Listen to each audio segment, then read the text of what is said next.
बैतूल में सीएम का कांग्रेस पर निशाना। दरअसल सीएम शिवराज ने कमलनाथ पर निशाना साधा। सीएम ने कहा कि कमलनाथ ने पहले टिकट बांट दिए, फिर कपड़े फटे तो कई टिकट बदल दिए गए।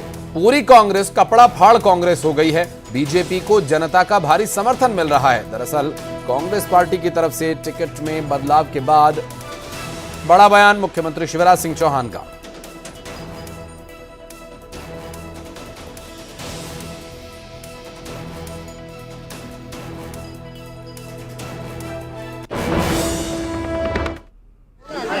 और बाद में जब गदर हुआ तो कमलनाथ जी ने कह दिया दिग्विजय सिंह के कपड़े फाड़ो, जयवर्धन के कपड़े कपड़ा फाड़ कांग्रेस हो गई।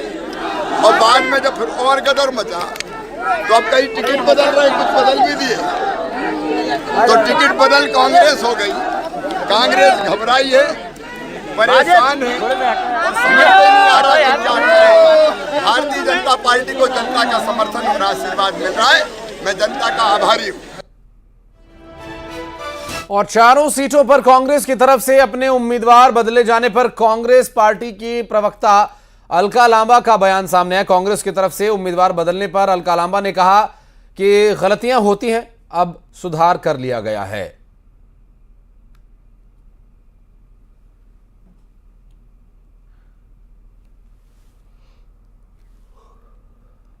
तो आपको बता दें कि जिस तरह से कांग्रेस पार्टी की तरफ से ये बदलाव किया गया, कांग्रेस पार्टी ने अपने प्रत्याशियों को टिकट जो दिए थे, अब उनमें से 7 के लगभग जो है प्रत्याशी बदल दिए गए हैं।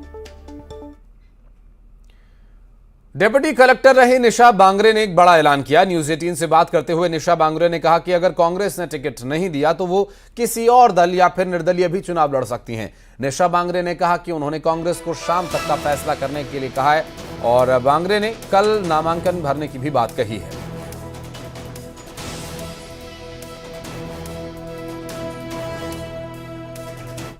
निशा बांगरे मेरे साथ मौजूद है। मैडम, हमने आपका पोस्ट भी देखा, कांग्रेस ने आपको भरोसा दिया था कि आपको उम्मीदवार बनाएंगे, लेकिन वहां पर पहले ही उम्मीदवार घोषित हो चुका, तो अब आपका क्या स्टैंड रहेगा?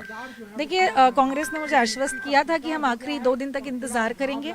अब मेरा इस्तीफा मंजूर हो चुका है, तो मैं जानना चाहती हूं कि अब उनका स्टैंड क्या है, क्योंकि मेरे पिछले 4 महीने के संघर्ष के दौरान कांग्रेस ने हमेशा कहा कि हम आपके साथ खड़े हैं और हम जो दलित महिला विरोधी सरकार है उसके खिलाफ हम आपके साथ खड़े हैं। तो आज ही उनकी परीक्षा की असली घड़ी है कि जिस तरीके से मेरे कपड़े फाड़े गए और उस दिन आप मेरे साथ खड़े थे, तो आज मैं अपनी नौकरी छोड़कर यहाँ आई हूँ। हम तो योद्धा हैं, लड़ेंगे। आप हमें बताइए कि आपका स्टैंड क्या है, नहीं तो आमला सारणी की जनता तो लड़ेगी, हम उनके लिए लड़ेंगे। आपने कहा कि कांग्रेस पार्टी ने आपको भरोसा दिया था कि आखिरी समय तक इंतजार करेंगे, तो क्या लगता है कांग्रेस पार्टी ने जल्दबाजी कर दी है या फिर अब अभी भी वो फैसला बदल सकते हैं? देखिए, जल्दबाजी तो की है, लेकिन अभी भी फैसला बदला जा सकता है। पार्टी के हित में, इस देश के हित में, संविधान के हित में, लोगों के हित में, लोगों की आकांक्षा को ध्यान में रखते हुए अगर कांग्रेस पार्टी अपना फैसला बदलती है तो मुझे कोई प्रॉब्लम नहीं है। यदि पुराने उम्मीदवार के सारे कांग्रेस पार्टी चुनाव में जाती है तो आपका क्या कदम होगा? मैं जनता के साथ जाऊंगी। जनता जो चाहेगी और जनता चाहती है कि मैं चुनाव लड़ूं, तो जनता जिससे लड़ने बोलेगी, जिसमें उनका समर्थन होगा, मैं चुनाव लड़ूंगी। तो क्या दूसरी पार्टी हो सकती है, तीसरा दल हो सकता है? बिल्कुल निर्दलीय तौर पर सभी दल संपर्क में अभी लगातार कर ही रहे हैं। निर्दलीय भी हो सकता है, जो भी वहां की जनता मुझे आदेशित करेगी वो करेंगे, लेकिन हम लड़ेंगे। कांग्रेस पार्टी में बातचीत हुई आपकी? कमलनाथ से बात हुई है क्या? अभी तक मेरी कमलनाथ जी से इस्तीफा मंजूर होने के बाद बात नहीं हुई है। आज हम प्रयास कर रहे हैं कि उनसे बात हो जाए, वो अपना स्टैंड क्लियर रख दें ताकि हम आगे अपना फैसला ले सकें। 2 दिन अभी छुट्टी होना है, 30 तारीख को आखिरी दिन है नामांकन दाखिल करने का, तो ऐसे में क्या आप भी नामांकन खरीदेंगी? क्या आगे आपकी जो कोशिश है वो क्या होगी? बिल्कुल बिल्कुल, मैं नामांकन पत्र भरूंगी। कल या परसों में मुझे भरना ही होगा क्योंकि उसके बाद छुट्टी है, तो मैं नामांकन पत्र भरूंगी। तो कांग्रेस से आपकी आखिरी अपील क्या है, यानी क्या स्टैंड क्लियर करने की आप मांग कर रही हैं? मैं यही कहना चाहूंगी कि आज का समय है, अपना स्टैंड क्लियर करके मुझे बता सकते हैं, क्योंकि 2 दिन छुट्टी है। और इंडी गठबंधन पर शिवराज सिंह चौहान ने तंज किया। दरअसल शिवराज सिंह चौहान के बार बार तंज करने पर, गठबंधन नहीं ठगबंधन कहे जाने पर दूसरी ओर विकास का गठबंधन है कहा और देश की पूरी जनता और मध्य प्रदेश की जनता को मोदी पर भरोसा है। उन्होंने एक बार फिर दावा किया कि जीत का परचम हम लहराएंगे। एक दिल के टुकड़े 1000 हुए, कोई इधर गिरा कोई उधर गिरा। मैंने एक बार उदाहरण दिया था कि पेड़ पे नीचे बाढ़ आती है तो कई तरह के जीव जंतु चढ़ जाते हैं बचने के लिए। नरेंद्र मोदी जी के समर्थन की बाढ़ के कारण एक पेड़ पे ये चढ़े जरूर, लेकिन पेड़ पे जब चढ़ते हैं बाढ़ में तो ना तो बंदर आपके खीसे निपोरता है, ना लड़ैया काटता है, ना सांप फुफकारता है, ना आदमी मारता है, सब अपनी जान बचाने इकट्ठे बैठे रहते हैं। ये तो बाढ़ में भी कोई काट रहा है, कोई फुफकार रहा है, कोई अखिलेश बखलेश कह रहा है। ये हालत है। तो ये इंडी गठबंधन तो बनने के पहले ही बिखर गए। और उज्जैन से बड़ी खबर आपको बता दें, कार और बाइक की भीषण टक्कर हादसे में 3 लोगों की मौत हो गई। दरअसल उन्हेल मार्ग पर यह हादसा हुआ और एक महिला और 2 पुरुष की मौत हो गई। घटनास्थल पर ही दर्दनाक मौत हुई।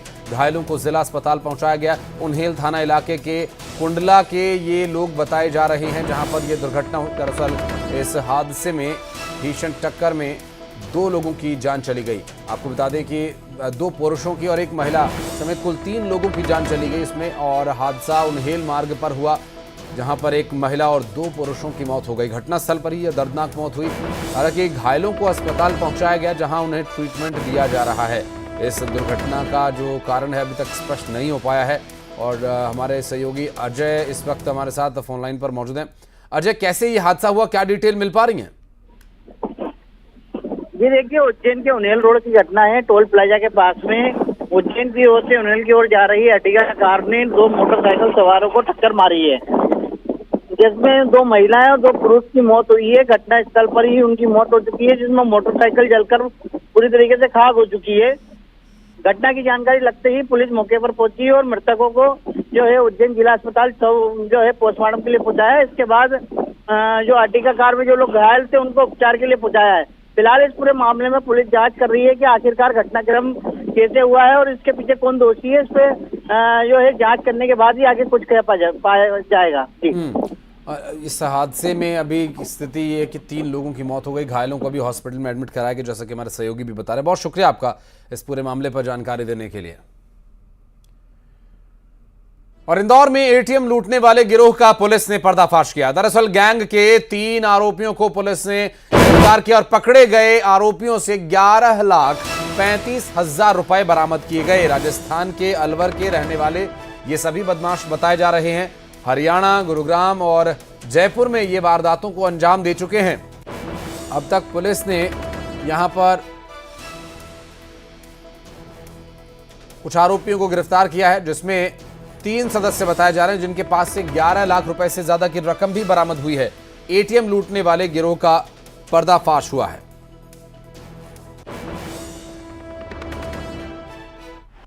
आज सुबह थाना